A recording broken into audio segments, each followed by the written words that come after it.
Hi viewers, welcome to Breaking Down Nigerian Pidgin English. I'm Bafo. Sometimes a friend or family member has been let down or disappointed by something or someone.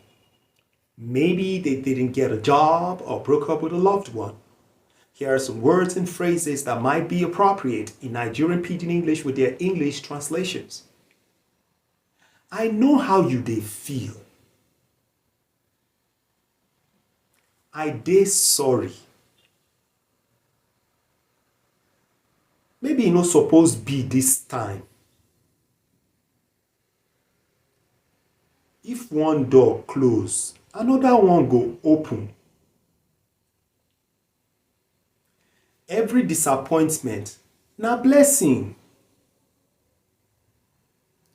No be the end of the world na. No worry, you go bounce back. It is well.